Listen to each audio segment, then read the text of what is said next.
입니다.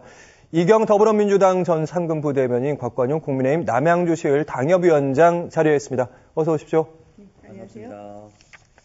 네, 두 분과 이야기를 나누기 전에 사전투표소 현장부터 점검하도록 하겠습니다. 제8회 지방선거와 국회의원 보궐선거 사전투표 시작된 지 10시간이 지났습니다. 토요일인 내일까지는 신분증만 있으면 전국 어디서나 투표가 가능합니다. 취재기자 연결해 현장 상황 살펴봅니다. 황정환 기자. 네, 인천 동구 송림 6동 사전투표소에 나와 있습니다. 사전투표 첫날 종료까지 이제 얼마 남지 않았습니다. 많은 분들이 왔다 가셨나요? 네, 앞으로 1시간 30분 뒤면 지방선거 사전투표 첫날 일정이 마감됩니다. 투표 마감 시간을 앞두고 시민들도 소중한 한 표를 행사하기 위해 발길이 이어지고 있습니다. 인천시장 후보들도 일찌감치 사전투표를 마치고 유권자들에게 투표를 독려했습니다. 제8회 전국 동시지방선거 사전투표는 오늘과 내일 이틀간 오전 6시부터 오후 6시까지 진행됩니다. 신분증만 지참하면 이곳 송림 6동 사전투표소를 포함한 전국에 마련된 투표소 3,551곳 어디에서나 한 표를 행사할 수 있습니다. 코로나19 확진자는 내일 오후 6시 30분부터 저녁 8시까지 투표에 참여할 수 있는데 단 PCR 또는 신속 항원검사 양성 확인 문자가 있어야 합니다. 이번 지방선거에서 받는 투표용지는 대부분 7장입니다. 광역단체장, 교육감, 기초단체장, 광역의원, 기초의원, 비례의원 등입니다. 이번 인천 계양을처럼 국회의원 보궐선거가 이뤄지는 7개 선거구만 8장을 받습니다. 오늘 오후 4시 기준 사전투표율은 8.2%입니다. 앞선 20대 대선보다는 5.9%포인트 낮고 7대 지방선거보다는 1.1%포인트 높은 수치입니다. 지역별로는 전남이 14.6%로 가장 높았고 대구 지역이 5.6%로 최저를 기록했습니다. 그 밖에 서울은 8%, 경기와 인천은 각각 7.2, 7.7%로 수도권 지역은 전국보다 낮은 사전투표율을 기록했습니다. 지금까지 인천 동구 송림 6동 사전투표소에서 OBS 뉴스 황정환입니다. 사전투표소 현장 분위기 함께 황정환 기자의 리포트로 보고 오셨습니다. 사전투표 관련 얘기는 잠시 뒤에 미뤄두도록 하겠고요. 오늘은 먼저 OBS에서 진행된 화제의 지역구죠. 인천 계양을 토론회 살펴보도록 하겠습니다. 더불어민주당 이재명 후보 그리고 국민의힘 윤형선 후보 첫 번째 쟁점은 연고로 맞붙었습니다. 영상으로 준비했습니다. 계양 구민들 우습게 알고요. 금배지 방패 삼아서 불체포 특권 누리겠다라고 우리 유권자가 생각하는데 저기 병원에다가 전입신고했던데 병원에서 먹고 자고 가족들하고 생활하셨습니까? 자, 서울에는 왜 지금도 서울에서 사십니까? 진짜 계양 사람은 누구인가에 관한 논쟁이었는데요. 이재명 후보야 많이 알려진 사실이라서 얼마 되지 않았고요. 윤형선 후보 일단 집은 목동으로 알려지고 있고 거기에 계양에서 오랫동안 병원을 운영한 건 맞습니다. 저는 그런데 국회의원이 출마하면서 지역이 그렇게 또 중요한 것인가 좀 개인적으로 그렇게 생각을 해요. 지금 윤형선 후보의 어떤 공격 포인트대로 말씀을 드리자면은 솔직히 그러면은 돈은 인천 계양에서 벌고 쓰는 것은 서울에서 썼냐 이렇게 또 역공격을 받을 수 있거든요. 그런데 굳이 저희는 그렇게 알고 있지만 그렇게 하지는 않았어요. 솔직히 근데 그렇게 말씀하시는 국민들은 솔직히 좀 계십니다. 댓글에도 그런 댓글 저도 많이 봤고요. 그래서 저는 지역 연고가 중요하냐 그거는 그렇게 중요하지 않다. 이재명 후보도 이제 토론에서 얘기했지만 CEO를 뽑기 위해서는 그 전에 어떤 회사에서 어떤 업적을 남겼는가 그게 중요하지 않겠냐라는 거 아니겠습니까? 저는 좀 개인적으로 그렇게 생각을 하고요. 그리고 이재명 후보가 처음에 인천 계양으로 갔던 것도 인천 계양에 특히 이제 이재명 후보를 지지하셨던 분들 여기에는 많은 민주당 지지자분들 많이 계시겠죠. 와달라고 해서 갔던 부분이 분명히 있습니다. 그런 배경이 있었던 거고. 그리고 이재명 후보 같은 경우는 솔직히 이재명 후보의 정치적인 큰 뒷배경이 없습니다. 그냥 이재명 후보를 단체장으로 경험해본 성남 시민들 그리고 경기도민들께서 이렇게 대선 후보까지 만들어줬던 후보이지 않습니까? 그러면은 솔직히 인천에서도 인천 시민들 입장에서도 이렇게 왜 성남이 유명하지 않았던 성남이 이재명 후보가 성남시장을 하면서 왜 그렇게 발전을 하고 성남 시민들이 왜 자부심을 가지게 됐는가. 경기도민도 마찬가지고요. 그런 부분에 대해서 한번 그 전에 그런 경험이 있었던 걸 보시고 선택하지 않으실까. 저는 그렇게 생각을 합니다. 저는 뭐 경기도민은 아니지만 그 인천 시민도 아니지만 인천 시민 입장에서는 저와 같은 지금 제가 조금 전에 말씀드렸던 이런 입장 이런 생각을 가지신 분들 꽤 많으시다. 그렇기 때문에 어디에 사느냐 그것은 솔직히 중요하지 않고 그리고 윤 후보께서 어디 사느냐 그 공격하는 것은 본인의 오히려 알려지지 않는 단점을 더 부각시키는 그런 격이다라고 말씀드리겠습니다. 네, 옆 동네 일꾼이면 일 잘하면 우리 동네 일할 수 있는 거 아니냐. 능력 있는 일꾼론 어떻게 반론하십니까? 물론 이재명 후보께서 직전에 대선 후보셨고 또 경기도정을 이끄셨던 만큼 어딜 가도 일 잘하실 분은 맞죠. 그리고 또 지금 말씀하신 대로 이게 단체장 선거는 모르겠지만 또 국회의원 보궐선거이기 때문에 지역이 상대적으로 좀 안 중요할 수도 있습니다. 근데 저는 모든 정치적 행위에는 명분이 중요하다고 생각하는데요. 저는 만약에 분당에 보궐선거가 없었으면 이 이재명 후보가 당의 아주 소중한 자원이기 때문에 이 자원에 공백을 주지 않기 위한 차원이라도 이 개항을 선택할 명분이 충분했다. 이렇게 생각을 합니다. 근데 결국 본인의 지역구였던 분당에서 보궐선거가 열렸음에도 불구하고 개항을 선택했다는 건 결국은 당선 가능성이 좀 높다라는 명분 이외에는 설명이 안 되기 때문에 좀 자신 없는 거 아니냐 이 얘기세요. 맞습니다. 그래서 저는 그런 측면에서 지역구 유권자들을 좀 설득하기가 어려울 것이라고 생각하고요. 그러다 보니까 최근에 이 인천은 원래 외지인들이 사는 곳이다. 뭐 이런 식의 어떤 무리수를 좀 두기도 하고 그런 모습이 보여서 개인적으로 좀 안타깝게 생각하고 있습니다. 네. 그리고 연고 논쟁 외에 지역 현황과 공약을 놓고도 치열한 공방도 벌어졌는데요. 그 모습도 영상으로 준비했습니다. 함께 보시죠. 고도 제한 때문에 산업시설이나 기업들이 들어오기 어렵고 일자리가 없는 거죠. 그러니까 지역 경제가 매우 나빠지고 있다. Y자 D 노선 문재인 정권에서 반대했던 겁니다. 그런데 이제 윤석열 정부가 공약했습니다. 이재명 후보가 언급한 고도 제한 얘기 같은 경우는 김포공항 이전과 관련된 문제인 것 같고요. 그리고 GTX-D 어떻게 할 것인가 이제 결국에는 개항역을 지나게 되는데 두 후보 모두 사실은 GTX-D 뭐 의욕적으로 추진하자 이런 입장은 공통된 거 맞습니다.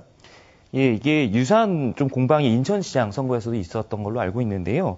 결론적으로 좀 말씀드리면 이 Y자 노선은 아마도 대통령 공약사항대로 추진될 가능성이 높다 이렇게 보고 있습니다. 물론 인수위 발표에서 좀 빠져있는 측면이 있었는데 인수위는 큰 틀에서 국정과제의 방향을 정하는 기관이지 세부적인 시행은 결국은 담당 부처에서 진행을 하게 됩니다. 최근에 국토부 발표를 보면 이미 GTX 노선의 연장 그리고 신규 노선 건설을 위한 연구 용역 발주가 조달청에 의뢰가 된 상황이고요. 그렇기 때문에 이 부분은 대통령 공약대로 진행될 가능성이 크다 이렇게 보는 것이 정확합니다. 네, 어쨌든 GTX-D Y자 노선도 앞으로 인수위에서 좀 빠진 부분도 있지만 분명히 추진될 것이다 이런 말씀.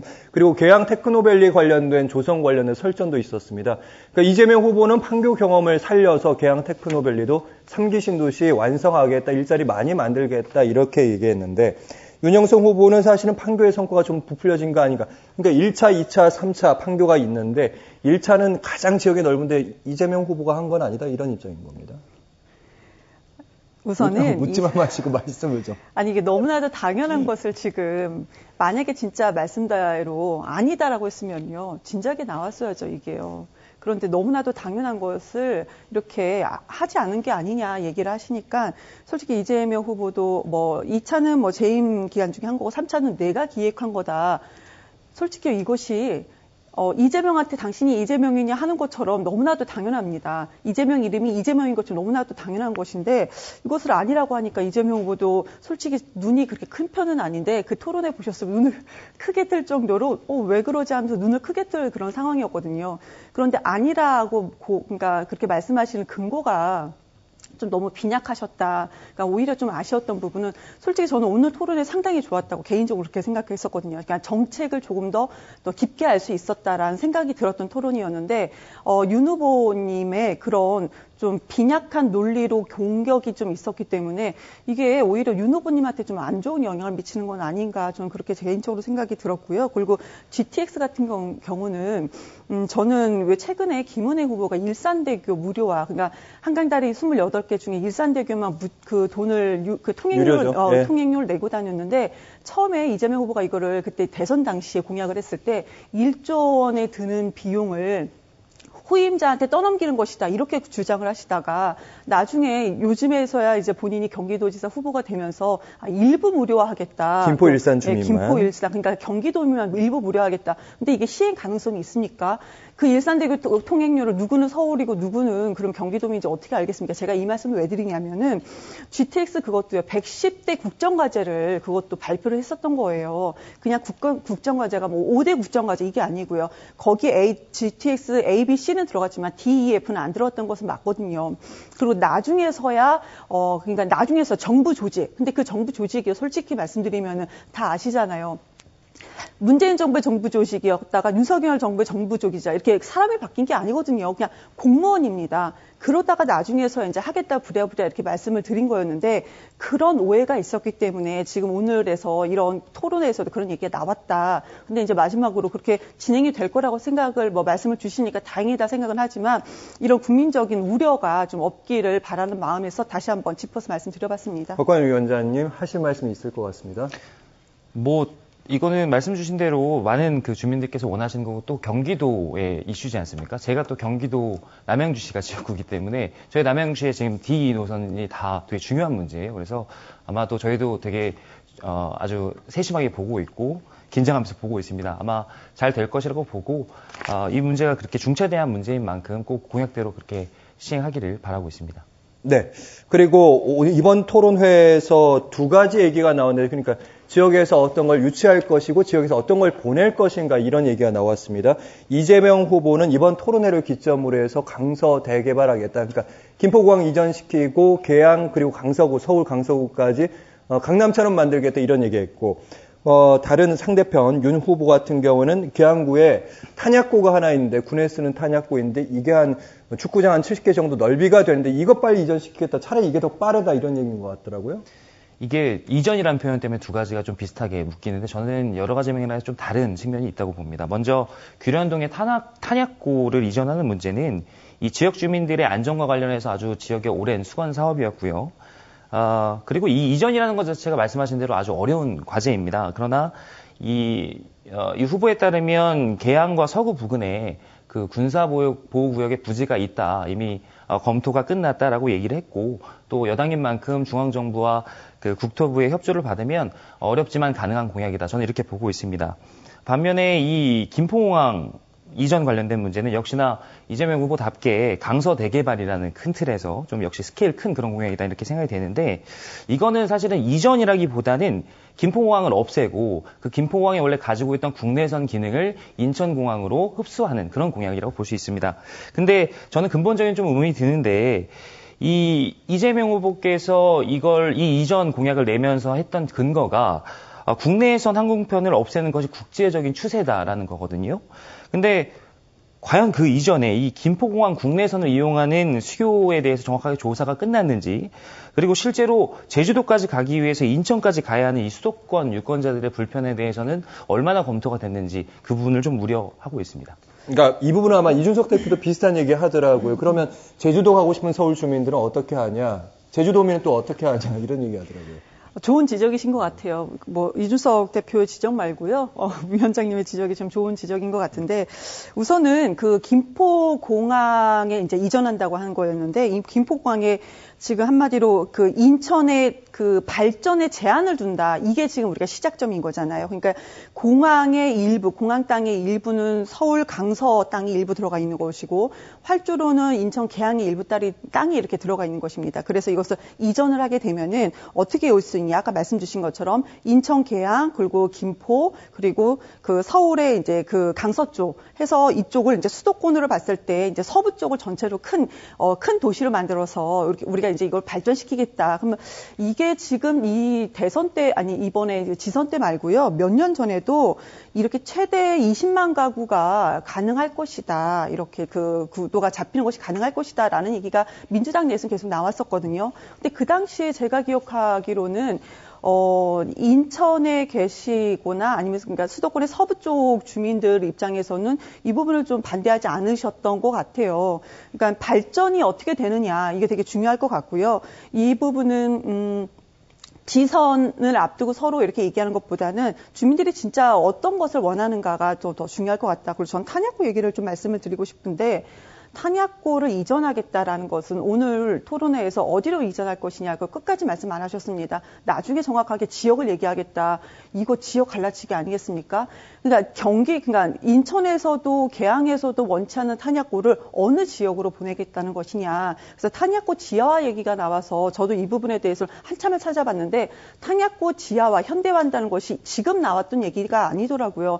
한참 오래전부터 국방부에서도 이제 얘기가 나왔던 부분이고 국토부에서 얘기가 나왔던 부분인 거고요. 그래서 이것을 어떻게 현대화 다 할 것이냐. 이게 또 좀 더 실현 가능성, 현실성이 있는 것은 아닌가 그렇게 생각이 됩니다. 네, 한쪽은 이전해야 된다고 얘기하고 한쪽은 지하화해야 된다고 얘기를 하고 있는 거고요. 자, 그리고 개항을 토론회에 이어서 본격적으로 막 오른 6.1 지방선거로 주제를 더 확대해 보겠습니다. 사전투표 시작됐죠. 오늘부터 투표가 시작됐는데 어디서 각 당의 지도부들이 투표를 했는지 보시죠.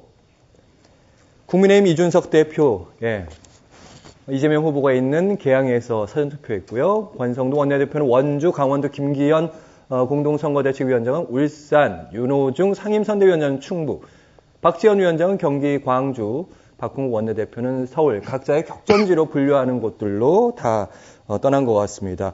일단 이준석 대표는 계양에서 했네요. 네, 정확하게 말씀드리면 계양에서 했다기보다는 내일 계양에서 할 예정입니다. 예, 당연히 이재명 후보 견제용인 거죠. 그리고 여기에 대해서 어떤 이준석 효과를 기대한다기보다는 당 차원에서 전략적으로 경합지를 선택한 건데요. 사실상 다윗과 골리앗의 싸움 아니겠습니까? 근데 당 차원에서는 다윗은 혼자가 아니다.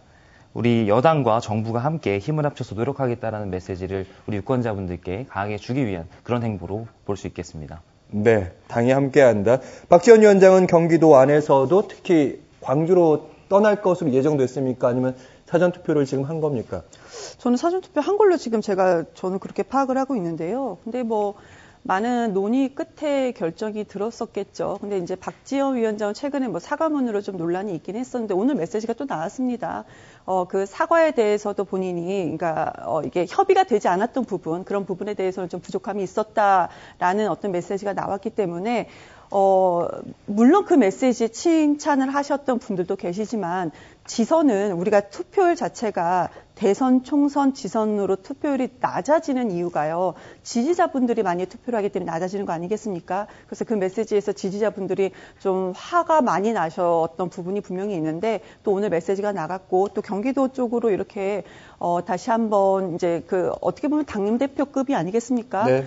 투표를 독려하기 위해서 나갔기 때문에 그런 부분에서 좀 긍정적으로 저는 판단을 되는 것이고요. 이경대 의원님께 제가 추가로 좀 질문을 드려보면 사실 박지원 위원장이 사과 기자회견 곤란한 질문을 던지지 말라고 웃으시는데 하면서 이제 사과 기자회견 하면서 당원들의 좀 격렬한 항의가 있었던 걸로 알고 있고 그래서 지자체 후보로 나갔던 후보들이 가급적 안 왔으면 좋겠다. 그래서 경기 광주를 택한 건 아닌지 이런 생각이 들어서요.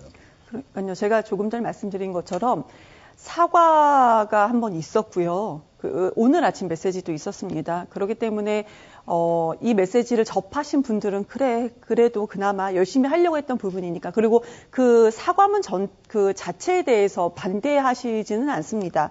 사과문이 맞기는 맞다. 그렇지만 지금 지선을 앞두고 내놓는 그러니까 비대위원장의 메시지로서는 맞지 않다라는 것이었거든요. 시점이 안 좋았다. 네, 시점이 맞진 않다. 왜냐하면 그거는 우리가 전당대회를 앞뒀거나 아니면 대선 바로 직후거나 이런 메시지 내는 것은 맞습니다. 그리고 586이라고 얘기를 소위 많이 하는데 만약에 총선을 앞두거나, 그런 이게 맞지만 지금 지선을 앞두고는 이 메시지가 적절하지 않다는 비판이 있는 것이고요. 그래서 지금 말씀 주신 것처럼 뭐 박지원 위원장이 우리 지역에 오지 말아라. 그것은 언론에서 너무 과하게 해석한 것이지 진짜 지역에서는 그렇게까지 그 목소리가 일부는 있으나 그렇게 과하게 크진 않다라는 점 말씀드리겠습니다. 네. 더 곤란한 질문 안 드리도록 하겠고요. 자, 여야의 한 목소리로 우리 당 지지해달라. 투표를 해달라 이렇게 사전투표에 대한 인식이 이제 확실히 모두가 투표를 바라는 방향으로 바뀌었습니다. 여론조사 전문가들은 뭐 투표율 자체에 높으면 좋긴 한데 투표율 누가 높을수록 어느 당에 좋다 이제 그런 등식은 성립하지 않는데 젊은 층이 조금 더 투표해주면 뭐 민주당에게 좀 더 좋다 이런 얘기는 확실히 좀 설득력은 있는 것 같더라고요. 투표율 우리가 지금 저희가 공개해서 말씀은 못 드리잖아요. 그런데 지금 그런 분위기는 좀 있는 것 같습니다. 대선 당시만 해도 20대 투표 그러니까 지지율이 특히 이제 남성이었었죠. 지금 현재 이제 대통령에게 좀 높긴 했었는데 그때 얘기했던 그 공약들이라든지 네. 뭐 40대 장관이 많이 나올 것이다 이런 기대치가 있었는데 그런 부분에 대해서 상당히 못 미쳤던 부분이 분명히 있습니다. 그래서 지금 뭐 그렇다고 해서 무슨 이렇게 성별이나 세대를 좀 갈라치기 위해서 이렇게 투표를 말씀드리기는 어려울 것 같아요. 왜냐하면 후보마다 약간 차이가 있습니다. 지역마다 약간 또 차이가 있기 때문에 그래서 지금 민주당 입장에서는 솔직하게 말씀드리면은 지금 현재 현장 상황이 너무 좋습니다. 이렇게 말씀을 솔직히 못 드립니다. 열심히 하고 있고요. 지역마다 좀 저희가 기대하는 부분이 있는 것이고 그래도 지금 현재로서는 여론조사에 참석하지 않았던 많은 분들이 현장에 가서 투표하는 경우는 많이 일어나고 있거든요. 그런 부분에 대해서 기대를 하고 있습니다. 네, 국민의힘 쪽에서 이제 분위기나 구도상 유리한 건 분명한데 아무래도 지난 지선에서 현역들이 다 지금 민주당 쪽에 많이 가 있기 때문에 조직력이라고 해야 될까? 이 부분에 대한 고민도 있습니까? 그런 부분에 대해서 당연히 우려스럽고 확실히 지금 조직력 측면에서 저희가 열세인 거는 맞는 것 같습니다. 현장에서 보면 지금 한 4시 기준으로 보면 2018년 그 사전선거보다도 지금 사전투표율이 한 1에서 2% 정도 높은 걸로 나오거든요. 근데 이거는 공학적으로 봤을 때 어느 정도는 예상이 가능한 겁니다. 그러니까 투표율이 낮은 경우에 그 표의 대다수가 우리가 흔히 말하는 조직표라고 얘기하는 그 양 진영의 고정 지지층의 표들이 대다수가 섞여 있다고 보고요. 그렇다면 이제 그 이상의 투표율이 나오는 것들은 유권자 전체의 여론을 좀 반영한다고 볼 수가 있는데 최근에 이제 깜깜이 기간 이전에 보면 정당 지지율에서 국민의힘이 다소 좀 우세한 그런 경향을 보였기 때문에 저희 같은 경우는 투표율이 높을수록 이번에는 국민의힘 쪽에 좀 우세하지 않을까라고 조심스럽게 그렇게 예상을 하고 있습니다. 네, 사전투표 오늘부터 내일까지 이어진다는 점 다시 한번 말씀드립니다. 두 분과 여기서는 인사 나누도록 하겠습니다. 말씀 잘 들었습니다. 고맙습니다. 고맙습니다. 네, 감사합니다. 네, 이번엔 뉴스 하나 점검합니다. 차기 고양시장은 노후화된 일산 신도시 문제 그리고 교통망의 확충, 일자리 확보 등 산적한 현안이 있습니다. OBS TV에서 토론회가 열렸는데요. 갈태훈 기자가 취재했습니다. 1992년 조성된 일산 신도시. 30년 된 구도심인 만큼 재개발, 재건축 수요가 폭증하고 있습니다. 차기 시장 후보 3명은 독자적인 해법을 제시했습니다. 이동환 후보는 별도 기구로 조속하게 해결하겠다고 약속했습니다. 도시재생, 정비 기구를 설치해 가장 빠른 시일 내에 주민 맞춤형으로 재건축, 재개발을 추진하도록 하겠습니다. 이재준 후보는 1기 신도시 특별법으로 준비하겠다고 강조했습니다. 윤석열 정부가 말바꾸기를 하지 않고 끊임없이 한 방향으로 특별법을 제정해준다면 결국 고양시도 그거에 대해서. 김혜련 후보는 주민 이해관계 조정이 먼저라고 선을 그었습니다. 조합의 설립부터 운영 이후의 모든 절차가 투명하게 공개되면서 손해를 보는 사람이 없어야 한다는 원칙입니다. 시정 운영 방침과 청사진 또한 각기 다른 색깔을 드러냈습니다. 김혜련 후보는 자연과 사람이 어우러지는 도시에 초점을 맞췄습니다. 고양시를 녹색 교통 도시로 만들겠습니다. 시민들 바로 곁에 녹색이 살아 숨쉬는 녹색 공존 도시를 만들겠습니다. 이동환 후보는 지속 가능한 성장 동력 확보에 무게를 뒀습니다. 경제자유구역 지정하고 핵심 전략 산업을 특성화시켜서 우리가 얘기하는 베더타운이 아닌 완전한 자족도시로. 이재준 후보는 중단 없는 시정, 중장기 과제 완성에 힘을 실었습니다. 제2무역센터를 만들려고 합니다. 킨텍스 3전 시장이 완공이 되면 아시아에서 6번째 그 크기의 전 시장이 됩니다. 투표일을 앞두고 고소 고발이 난무하는 상황에서 새 후보는 인신 공격 대신 정책 대결에 주력했습니다. OBS 뉴스 갈태웅입니다.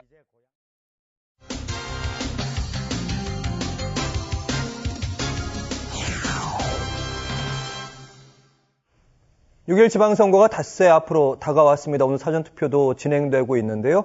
어제부터 진행된 여론조사 결과는 인용 보도도 할 수 없고 공표도 안 됩니다. 흔히 말하는 깜깜이 구간이라고 할 수 있는데요. 이은영 휴먼앤데이터 소장과 함께 판세 추이까지 분석해 보겠습니다. 어서 오십시오. 네, 안녕하세요. 네, 사전투표가 시작이 됐습니다. 사전투표율은 조금 그전보다 높다고 하는데 네. 대선에 이어진 지선 1년 정도 시간을 떨어뜨린 그런 지선이 있었는데 일반적으로 지선은 좀 50%대잖아요. 그렇습니다. 네. 그러니까는 대선, 총선, 지선 3개의 선거가 있다면 지선이 아무래도 이제 투표율이 상대적으로 좀 가장 낮은 투표율을 보이는 선거고요. 그리고 저도 오기 전에 지금 사전 투표를 하고 왔는데 그냥 바로 들어가서 할 수 있더라고요. 그래서 아마 투표율이 좀 낮아지긴 할 건데 그래도 지금 그 추세선을 보면은 지난 지방선거보다는 한 1% 그 정도 좀 높은 흐름으로 가고 있는 것 같더라고요. 네, 지난 지방선거가 대충 한 60% 정도 되니까 한 61? 네, 제가 볼 때는 60 넘을까요? 근데? 60은 안 넘을 것 같아요. 네. 왜냐하면 이제 지금 앞에서도 말씀하셨는데 그 정당 지지율이 민주당의 지지율이 지금 상당히 좀 많이 빠져 있는 상황이어서 그래서 그 빠져 있는 만큼 그 부동층으로 나와 있는 민주당 지지층이 투표를 할 것인지 이게 조금 지금 변수로 보이는데 투표를 많이 안 할 수도 있다. 그러면 조금 더 낮아지지 않을까 이렇게 보고 있습니다. 네, 50% 후반 정도 저희가 좀 예측을 하면 되겠네요. 네. 그리고 이런 얘기들 많이 있습니다. 요즘에는 좀 덜 얘기하긴 하는데 투표율이 높을수록 어느 당이 유리하고 낮을수록 어느 당에 유리하다. 요즘은 그렇게는 얘기 안 하더라고요. 그런데 지금 지방선거다 보니까 특히 이제 민주당의 지지율이 좀 낮은 상황이다 보니까 아마 이제 투표율이 높아지면은 그쪽에서 좀 더 많이 나오지 않을까. 그래서 투표율이 높으면 민주당의 후보들이 조금 더 유리해지지 않을까. 이런 좀 전망은 있는 것 같습니다. 네. 자, 사실상 이제 선거가 본격적으로 시작이 됐습니다. 어떻게 흘러갈지 저희가 지금부터 예측을 좀 해보겠는데 먼저 경기도부터 살펴보도록 하겠습니다. 경기도지사 후보의 지지율 추이를 살펴보시면요. 저희 OBS가 의뢰한 조사들 4월 말에는 46.8 김동연 후보, 김은혜 39.4 그리고 5월 말에는 한 달 정도 지나서 김동연 44.8, 김은혜 40.6 다른 수도권 광역단체장 후보에 비해서 경기도지사 후보의 지지율 추이 일단 저희는 김동연 후보가 유리한 측면은 좀 나오긴 했지만 거의 초접전이더라고요. 김은혜 후보가 앞서가는 조사도 있고. 네, 그렇습니다. 지금 이제 양당이 사활을 걸고 있는 지역이 그 경기도 지역이고 특히 이제 김은혜 후보가 윤심을 얻고서 차출이 되었잖아요. 그래서 더 관심이 모아지고 있는데 경기도지사 선거와 관련한 그 흐름에서 가장 중요한 건 일단 추세선을 보는 게 중요하다. 워낙 이제 조사들이 지금 많이 나오고 있는데 그 추세선의 흐름이 어떻게 지금 가고 있는지를 보는 게 가장 중요하고요. 그다음에 이제 중도층의 표심을 보는 것이 중요합니다. 일단 추세선의 흐름에서 보면은 초반에는 김동연 후보가 앞서 나갔다가 그다음에 이제 김은혜 후보가 다시 또 그러니까는 앞서 나가다가 그다음에 지금 최근의 조사 결과들을 보면은 다시 김동연 후보가 조금 격차를 벌리는 그런 추세선을 좀 보이고 있고요. 그다음에 두 번째로 이제 중도 표심을 누가 더 많이 가져가느냐. 지금처럼 양강 구도가 확실하게 이제 초접전을 벌이는 상황에서는 확장성의 영역인 중도 표심 누가 가져가느냐가 중요한데 최근 그 조사 결과들 좀 분석을 해보니까 중도 표심이 김동연 후보 쪽이 조금 앞서는 것 같았습니다. 그리고 이제 교육감 선거와의 연계 부분인데요. 특히 이 교육감 선거와의 연계 에서 그 공약들, 교육감 후보들이 내고 있는 공약의 내용이 30대, 40대 주부층의 표심을 지금 많이 좀 영향을 주고 있거든요. 그래서 경기도나 전국 전체적으로 볼 때 교육감 후보들의 공약이 실제 이제 지방선거 후보들에게 조금 영향을 주는 부분이 있다. 그래서 이 세 가지 부분을 좀 중요하게 보시면 될 것 같습니다. 네, 지금 소장님 말씀대로 보면 소장님께서는 이제 하나의 여론조사만 보는 것도 아니고 그것도 추세도 다 보시고 그렇습니다. 여러 여론조사를 다 합쳐서 추세 보시는 거잖아요. 네, 그렇습니다. 그러니까 말씀 듣고 나니까 뭐 추세도 그렇고 중도층 표심도 그렇고 김동연 후보에게 좋은 지금까지 분위기는 약간 더 좋다. 뭐 이 정도로 해석하면 될까요? 예, 그렇게 좀 보여지거든요. 그러니까 오차범위 이내긴 하지만 그 안에서도 이제 격차가 조금 벌어지는 패턴이 지금 나타났다. 그렇게 좀 말씀드릴 수 있고요. 근데 어쨌든 앞으로 한 4, 5일 정도가 더 남아있기 때문에 뚜껑을 열어봐야 할 것 같습니다. 네, 선거 결과는 당일날 확인할 수 있는 겁니다. 자, 이번엔 인천시장 선거의 민심 추이도 살펴보도록 하겠습니다. 박남춘 후보가 4월 말에는요, 41.5, 그리고, 올라가면서 5월 말에는 46.1. 이 부분이 좀 바뀌었네요, 보니까. 네. 유정복 후보가 41.5에서 5월 말에는 46.1. 그리고 그렇습니다. 박남춘 후보가 36.3에서 잠깐 낮아졌다가 37.2로 다시 격차를 좀 좁힌 편이고요. 네. 정의당의 이정미 후보 추세를 보면 제 판단이 맞는지는 모르겠지만 이 여론조사에 따르면 지지율이 조금씩 빠지고 있는 게 눈에 좀 들어오고 이 부분도 좀 분석해 주십시오. 네, 지금 중앙일보와 갤럽의 조사를 추세선으로 지금 보고 계신데요. 예. 여기가 이제 인천 같은 경우 경기도와 마찬가지로 삼강구도입니다. 양강구도가 아니고 삼강구도인데 삼강구도 속에서 지금 이제 투표율이 가까워질수록 정의당의 이정미 후보 그러니까 지지율이 좀 하락을 하면서 그게 지금 박남춘 후보 쪽으로 좀 이동을 하는 것이 아닌가 그렇게 보여지고 있고요. 그리고 이 인천 같은 경우는 이재명 후보가 나옴으로써 어떤 지지의 중심축이 만들어졌거든요. 예. 그런데 이제 그 지지의 중심축이 만들어진 만큼 그것이 민주당 후보 지지층의 결집을 이뤄내고 있는지 지금 저 추세선으로 보면은 결집이 좀 이루어지고는 있는 것 같은데 그게 이제 크로스 할 것인지 골든 크로스가 일어날 것인지는 지금 남은 기간 안에서 저것이 일어날지는 좀 봐야 될 것 같아요. 그러기에는 조금 격차가 있는 걸로 보이기는 하는데 근데 이제 어저께 나왔던 그 방송 3사, 여기가 이제 출구조사를 하는데, 방송 3사에서 자체조사한 그 기준을 보면은 인천을 보통은 지금 경합 약간 열세로 보고 있었는데 경합 지역으로 분류를 다시 바꿨더라고요. 그래서 인천 지역도 실제 투표 결과를 좀 봐야 될 것 같다. 이렇게 말씀드릴 수 있겠습니다. 네, 선거 막판으로 갈수록 지지층이 결집하고 그 지지층이 다 나올지는 지켜볼 문제고요. 서울시장 선거로 이번엔 가보도록 하겠습니다. 아무래도 서울시장 후보는 오세훈 후보의 우세 지역이라는 관측이 좀 다분하고 있는데 지지율 추이를 좀 지켜보죠. 헤럴드 경제가 한사연이라고 부르는 KSOI와 함께 계속해서 추이를 비교해봤는데 국민의힘 오세훈 후보가 49.2에서 선거 중후반으로 가면서 53.7까지 올라갔고요. 그리고 송영길 후보는 38.3에서 38.9 횡보하는 측면으로 지금 여기에서 나타나고 있고 네, 그렇습니다. 정의당 권수정 후보는 지지율이 조금씩 빠져가고 있고 막판으로 갈수록 확실히 부동층이 줄어드는 추세. 어떻게 분석하면 될까요? 지금 이제 자료 화면을 보시면은 그 추세선하고 옆에 나와 있는 그 후보가 약간 그러니까 1번 후보가 지금 민주당 후보예요. 야당 후보인데 의석수가 많다 보니까 1번이거든요. 그래서 추세선을 지금 헷갈리실 수가 있는데 예. 어쨌든 저 빨간 추세선이 오세훈 후보의 추세선이고요. 지금 이 서울 같은 경우는 그 송영길 후보가 출마를 할 때부터 왜 서울에 출마를 해야 되는지에 대한 어떤 명분의 논리에 대한 그 이슈가 되게 컸었습니다. 그러다 보니까 이 초반에 그런 논란이 있다 보니까 이제 본인이 후보로 나왔을 때도 그 격차가 벌어지는 거를 좀 반전시킬 수 있는 모멘텀을 지금 현재로는 만들지 못하고 있는 상황인 것 같고요. 하지만 그 투표율이 다가옴에 따라서 추세선이 좀 이제 따라잡는 그런 이제 결집의 흐름을 보이고는 있지만 아직은 저기는 좀 격차가 좀 크다. 그런데 과거의 경우를 보면은 오세훈 후보가 저렇게 앞서 나가다가도 진 적이 있었습니다. 그래서 그 부분과 관련해서는 이제 좀 지켜봐야 될 부분은 있지만 그래도 판세가 어느 정도는 조금 이제 안정화된 판세를 보이는 것이 아닌가 이렇게 좀 보고 있습니다. 네, 이은영 소장님이 잘 분석해 주셨고 잘 수정해 주셨고요. 자, 이번에는 지자체장 선거가 주목되는 국회의원과 함께 치러지고 있죠. 국회의원 보궐선거와 함께 치러지고 있는데요. 개항을로 함께 살펴보도록 하겠습니다. 비슷한 조사 기간 서로 다른 여론조사 결과를 이번에는 좀 준비를 했는데요. 한쪽은 이제 KBS가 했고 한국 리서치가 조사를 직접 했고요. 한쪽은 JTBC 글로벌 리서치가 직접 조사를 했는데 왼쪽을 보시면 이재명 후보가 42.5 오차범위 아주 접전입니다. 42.7. 그렇습니다. 네, 거의 붙어 있다고 보는데 윤영선 후보가 오차범위 안에 살짝 앞서가고 있는 거고요. 네. 반대는 이제 이재명 후보가 44.8, 윤영선 후보 42.2. 오차범위 아니긴 하지만 역시 이쪽은 이재명 후보가 앞서가고 있네요. 네. 최근에 여론조사 초반에 제가 좀 기억이 나는데 그때 9.9% 정도 차이 나는 여론조사 기간도 있었는데 네. 지금은 많이 줄었네요. 어떻게 보면. 그렇습니다. 일단은 처음에 계양을 지역은 민주당의 텃밭 지역이기 때문에 더군다나 대권 후보였던 이재명 후보가 나오면 가볍게 이길 것이다라고 전망들을 많이 했어요. 그런데 첫 번째 조사가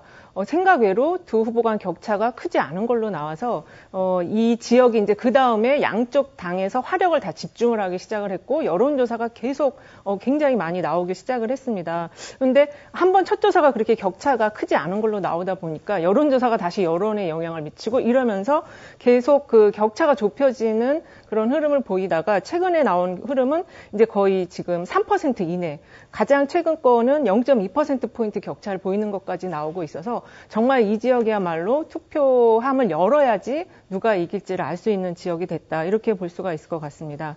특히 이 이재명 후보가 계양을에 출마하는 것과 관련해서 서울시장과 마찬가지로 명분에 대한 이 당내에서의 논란이 있었기 때문에 그래서 이재명 후보가 과연 여기서 격차를 얼마나 벌릴 것이냐 이게 지금 이제 초미의 관심사가 되고 있는데 지금 보시는 적합도 조사는 오차 범위 이내로 나타나고 있지만 당선 가능성이라는 문항으로 또 조사된 거를 보면은 이재명 후보가 조금 더 높은 자료들이 나오고 있어서 일단은 저희가 볼 때는 이재명 후보가 결론적으로는 좀 그러니까 승리를 선점하지 않을까라고는 보고 있지만 그래도 지금 오차 범위 이내이기 때문에 섣불리 단정할 수는 없을 것 같습니다. 네, 섣불리 단정할 수는 없지만 정치권에서 하는 얘기가 이제 이재명 지사가 이기더라도 어느 정도 득표 차로 이기는 것이 중요하지 않느냐 이런 얘기들 많잖아요. 그렇습니다. 보통은 이제 저희가 저 정도 민주당의 텃밭인 지역에서 대선 후보가 나올 때는 한 6대3 정도 비율로 나와야 된다. 더블 스코어 차 이상은 벌려야 된다라고 보고 있는데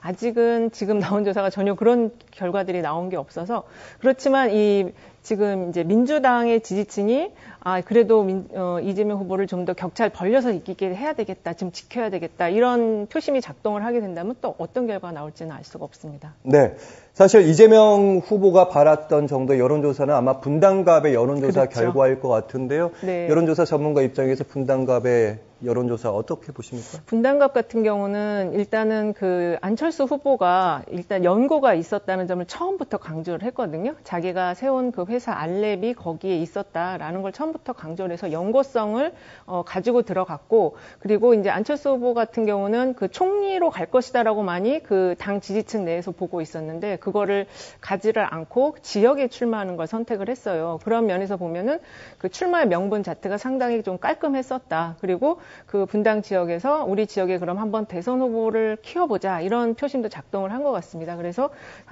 지금 나오는 여론조사 흐름 정도 이제 6대3 거의 더블 스코어 차가 진행이 되고 있는데 저희들이 볼 때는 조금 이제 안정적인 흐름으로 가고 있다 이렇게 좀 보고 있습니다. 네, 이번에는 접전을 벌이는 것도 보셨고 여론조사 결과도 어떻게 읽어야 되는지 저희가 말씀을 드렸는데 그래서 이제 선거 결과에 대해서 특히 광역단체장 위주로 본다면 국민의힘 쪽으로 조금 더 기분 좋은 소식들이 많이 나오고 있지 않느냐. 특히 김경 원내대표 같은 경우 최소한 9곳 그 이상도 바라보고 있고 민주당은 한 잘 되면 7곳 이렇게 보더라고요. 그렇습니다. 지금 이 선거 구도 자체가 일단은 대통령이 취임하고 나서 이제 대통령을 수행을 하는 그 과정에서 치러지고 있고 또 최근에 한미 정상회담이 있었습니다. 그래서 그런 어떤 전반적인 허니문 기간 안에서 지금 선거를 치르다 보니까 야당이 된 민주당에게는 구도 자체가 불리한 구도다. 그렇지만 이제 현직 프리미엄이라는 걸 갖고 인물 경쟁력 차원에서 지금 이제 계속 선거 운동을 벌이고 있는데요. 각 당의 자기네 당의 이제 전망치를 비교해 보면 지금 앵커님께서 말씀하신 것처럼 국민의힘은 최적 9석에서 최대 12석까지 지금 바라보고 있고요. 민주당은 6석에서 7석 정도, 조금 더 욕심을 내면 8석까지인데 7, 8석만 가져오면 선방했다라고 보고 있는 것 같아요. 그리고 지금 최근에 말씀드린 방송 3사, 지금 출구조사를 진행하는 방송 3사 조사 결과에 의하면 민주당은 한 4석 정도를 안정권으로 분류를 했고요. 국민의힘은 9석을 안정권으로 분류를 했습니다. 그래서 경합지역으로 분류되는 이 4개 지역, 인천, 그다음에 충남, 그리고 인천하고 경기 이런 지역들이 과연 이제 어느 당이 가져갈 것인가 이게 결국 최종 판세를 결정할 것 같습니다. 네, 여론조사 전문가들도 모여가지고 이런저런 얘기하실 거잖아요. 네.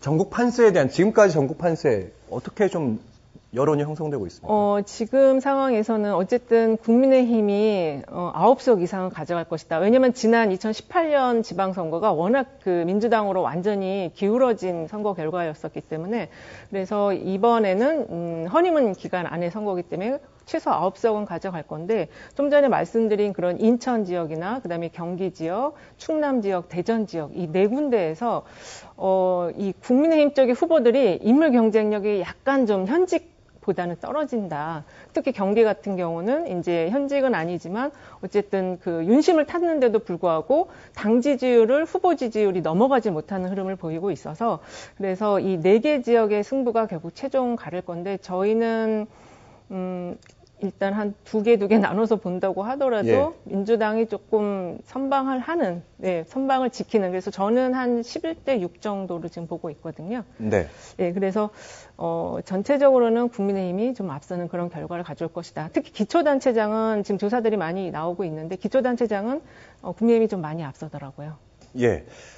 그러니까 네 개 지역을 열심히 보면 된다고 하셨는데 네, 충남, 그렇습니다. 대전 그리고 인천하고 경기. 인천, 경기. 예, 인천 지역은 사실은 이제 저희는 약간 박빙 열세로 분류를 했는데 방송 3사 출구조사에서는 경합지로 지금 분류를 하고 있어서 격차는 좀 나고 있지만 다른 지역에 비하면 격차는 나고 있지만 상당히 이번 선거에서 관전 포인트가 되는 지역이다 이렇게 말씀드릴 수 있겠습니다. 충남, 경기, 충남, 대전, 인천, 경기 그렇습니다. 네 군데. 네. 그리고 최근에 여론조사에 대한 얘기, 지금 이제 예전에는 이제 국민의힘 쪽에서 여론조사가 믿을 수 있느냐, 이번에 반대로 민주당 쪽에서 얘기하긴 하는데, 근데 유권자 입장에서도 지난 대선도 사실은 크게 차이가 날 거다. 근데 네. 그렇지 않았고.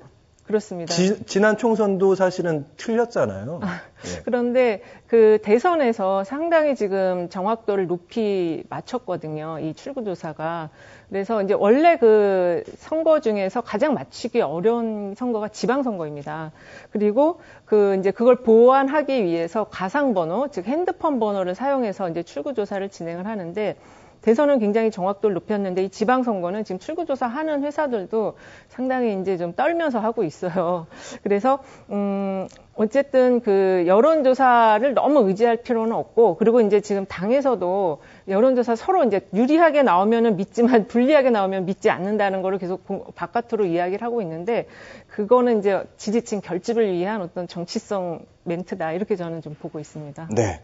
제가 여론조사가 틀렸다고 말씀하셨는데, 네. 틀린 건 아니고 오차가 좀 있었다. 그렇죠. 오차가 좀 있었다. 컸다, 그것도. 그렇죠. 예. 신뢰도 얘기하고 있는데, 그래서 여론조사 기관에서 좀 데이터들을 쌓고 있고 표본 수집하는 방식도 있을 텐데 좀 방식을 좀 달리 해야 되는 거 아니냐 이런 얘기도 좀 나옵니까? 어떻습니까? 그렇습니다. 지금 이제 정확도를 대선은 그래도 상당히 정확도를 높였는데 지선 총선은 굉장히 지금 사실 유권자들에게 혼란을 주는 건 사실이거든요. 그래서 이거를 이제 이번 지방선거가 끝나고 나면은 한번 학계에서도 이걸 좀 정확도를 높일 수 있는 특히 지방선거에서 높일 수 있는 방안을 좀 연구를 할 필요가 있고 특히 지금 지방선거는 대개 500샘플에서 800샘플로 진행을 하는데 샘플 수가 좀 적습니다. 선관위는 지금 1000샘플을 권유를 하지만 비용적인 문제 때문에 이거를 지금 500에서 800으로 하는데 그러다 보니까 오차가 좀 더 넓어지고 있는 상황이거든요. 그래서 이 좀 선거 여론조사 공영제 이런 것도 한번 검토를 해볼 필요가 있지 않을까 그런 생각이 들어요. 네, 여론조사 어떻게 읽어야 되는지 이은영 휴먼앤데이터 소장과 함께했습니다. 말씀 잘 들었습니다. 고맙습니다. 네, 감사합니다.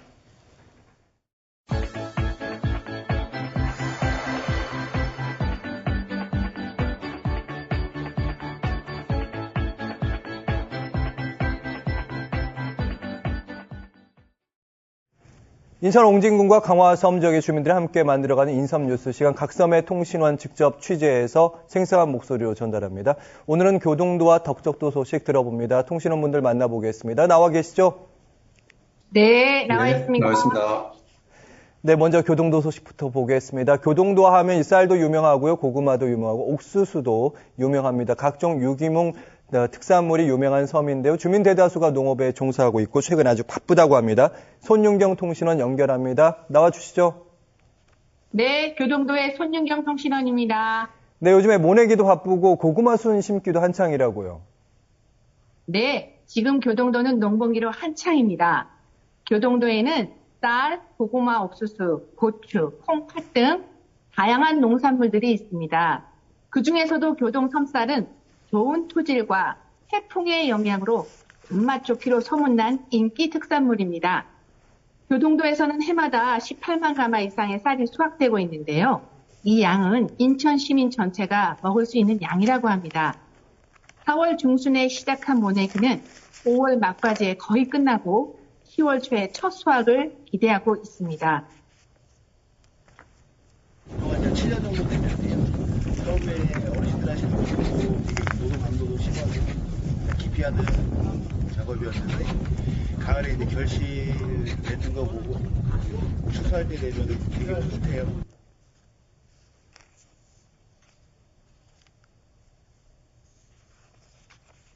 네, 통신원 말씀해 주시죠.